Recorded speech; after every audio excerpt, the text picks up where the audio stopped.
Capítulo 30. Uma paisagem magnífica. Desde o instante da partida, os viajantes marcharam com grande rapidez. Apressavam-se em deixar aquele deserto que por pouco não lhes fora fatal. Às 9h15 da manhã foram avistados alguns sintomas de vegetação, ervas flutuando sobre aquele mar de areia, que lhes anunciavam, como a Cristóvão Colombo, a proximidade da terra. Tufos verdes apontavam, timidamente, entre pedregulhos que se diriam os rochedos daquele oceano. Colinas ainda baixas ondulavam no horizonte, de vagos contornos esfumados em vasto nevoeiro. A monotonia ia desaparecendo. O doutor saudou com alegria a nova região e, como marinheiro de vigia, esteve a ponto de gritar: terra! Terra!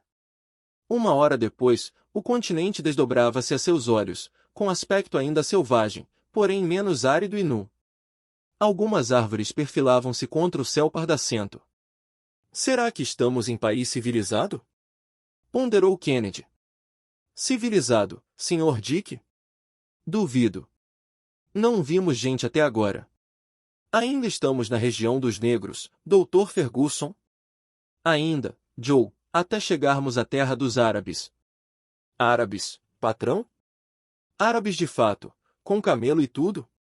Camelôs. Não, meu amigo. São raros e quase ninguém os conhece por estas bandas. Para encontrá-los será preciso subir um pouco para o norte. Que pena! Por quê, Joe? Porque, se o vento nos fosse contrário, poderiam ajudar-nos muito. Como? Foi uma ideia que me veio, patrão. Poderíamos atrelá-los à barquinha para sermos rebocados por eles. O que acha disto? Alguém já teve essa ideia antes de você, meu caro Joe. Um escritor francês de muito espírito, se bem que, num romance. Na história, os viajantes com o respectivo balão, fazem-se arrastar por camelôs. Aí chega um leão que engole o reboque, devora os camelôs, toma o lugar destes e assim por diante.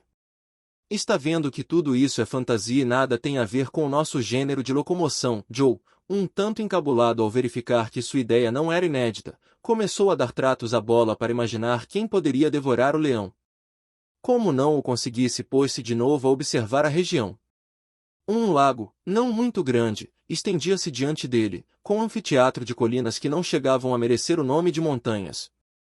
Ao longe, serpenteavam vales numerosos e fecundos e árvores de toda espécie erguiam para o céu as ramagens entrelaçadas. Predominavam as palmeiras, com folhas de 5 metros de comprimento e caules eriçados de agudos espinhos. O bombax lançava ao vento que passava a fina penugem das suas sementes. O perfume ativo do pendanus, que os árabes chamam de quenda, embalsamavam os ares até a zona que o Vitória atravessava. O mamoeiro de folhas espalmadas, a estercúlia que produz as nozes do Sudão, os baobás e as bananeiras completavam a flora luxuriante das regiões intertropicais. Soberba região, exclamou o doutor. Já se vêem animais, acrescentou Joe. Os homens não devem andar longe. Oh! Que magníficos elefantes! Bradou Kennedy por sua vez. Não haveria meio de caçar um pouco? E como vamos parar, meu caro Dick, com uma corrente desta força? Não, aguenta um pouco o suplício de Tântalo. Mais tarde se desforrará. Havia, com efeito, muito que excitar a imaginação de um caçador. O coração de Dick saltava-lhe no peito, os dedos crispavam-se-lhe na coronha da carabina. A fauna do país não valia menos que a flora. O boi selvagem espojava-se em matagal denso sob o qual desaparecia inteiro. Elefantes pardos, pretos e amarelos, de vasta corpulência, passavam como trombas de vento pelo meio da floresta, quebrando, roendo, devastando, marcando a sua passagem com o sulco da destruição. Nas vertentes esmaltadas pelo verde das colinas, transpareciam cascatas e riachos correndo para o norte, onde hipopótamos chafurdavam com enorme ruído e lamantins de 4 metros de comprimento. O corpo pisciforme se estendiam nas margens, erguendo para o céu as grossas tetas redondas, túmidas de leite. Era todo um raro viveiro em estufa maravilhosa, onde aves inumeráveis e de 1000 cores gorjeavam por entre as plantas arborescentes. Pela prodigalidade da natureza o doutor reconheceu o reino soberbo de Amadova. Penetramos de novo, disse ele, nas descobertas modernas. Retomamos a pista interrompida dos viajantes. É uma feliz oportunidade, amigos. Vamos poder ligar os trabalhos dos capitães Barton Speck às explorações do Dr. Bart. Deixamos os ingleses para vir ao encontro de um hamburguês e em breve chegaremos ao ponto extremo alcançado por aquele audacioso sábio. Parece-me, observou Kennedy, que entre essas duas explorações há larga extensão de terra, a julgar pelo caminho que percorremos. É fácil de calcular. Pegue o mapa e veja qual é a longitude da ponta meridional do lago Keroué atingida por Speck. Acha-se pouco mais ou menos a 37 graus. E a cidade de Tola, que avistaremos esta tarde, e a qual chegou Bart, como está situada? Mais ou menos a 12 graus de longitude. São, portanto, 25 graus. A 100 quilômetros cada um, são 2.500 quilômetros. Um belo trecho de passeio para quem andasse a pé, interveio Joe. Passeio que se há de fazer. Livingstone e Moffat continuam caminhando para o interior. O Nyassa, que descobriram, não fica muito longe do lago Tanganyika, reconhecido por Barton. Antes de acabar o século essas imensas regiões estarão com certeza exploradas. Mas acrescentou o doutor consultando a bússola, lastimo que o vento nos leve tanto para o oeste. Preferia subir para o norte. Após 12 horas de marcha, o Vitória achou-se nos confins da Nigrícia. Os primeiros habitantes dessa terra, os árabes chuas, apacentavam os seus rebanhos nômades. Os vastos cumes dos montes Atlântico ultrapassavam o horizonte. Nenhum pé europeu ainda os escalara e sua altitude é calculada em cerca de 2.500 metros.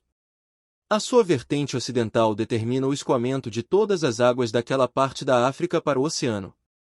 São as montanhas da lua da região, enfim, verdadeiro rio surgiu aos olhos dos viajantes e pelos imensos formigueiros que se vizinhavam o doutor reconheceu o Benue, um dos grandes afluentes do Níger, que os indígenas cognominaram Fontes das Águas.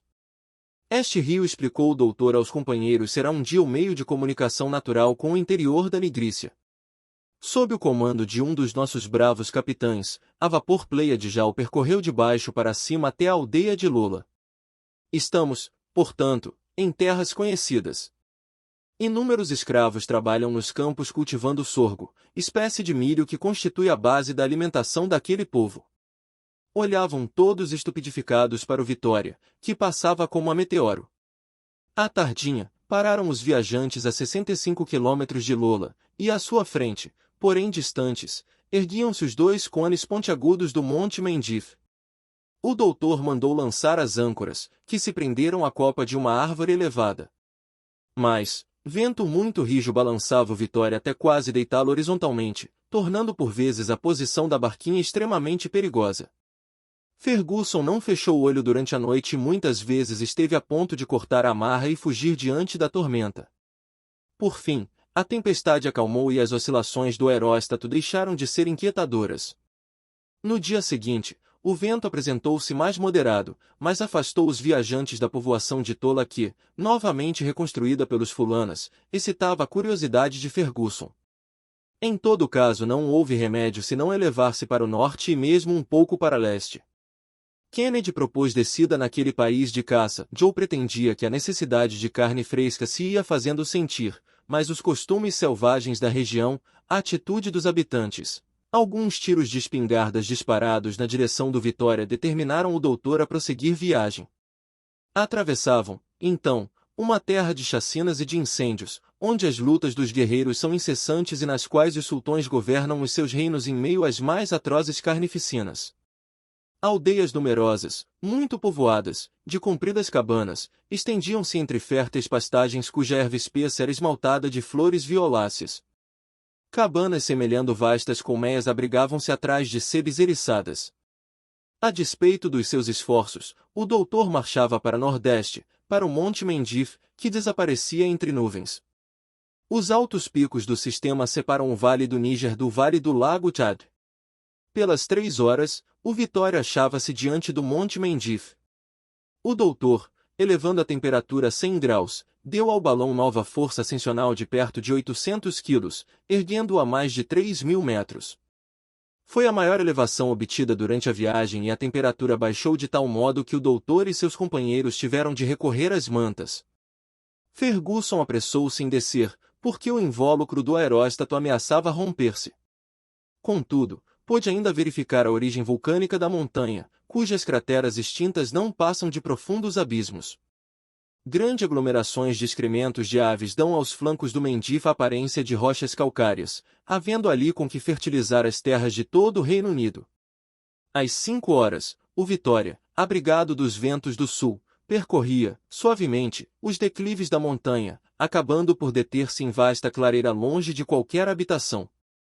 Ao tocar o solo, foram tomadas todas as precauções para retê-lo fortemente. Kennedy, de espingarda em punho, desapareceu na planície inclinada, não tardando a regressar com meia dúzia de patos selvagens e uma espécie de narceja, que Joe preparou do melhor modo possível. A refeição foi agradável e a noite decorreu em perfeito sossego.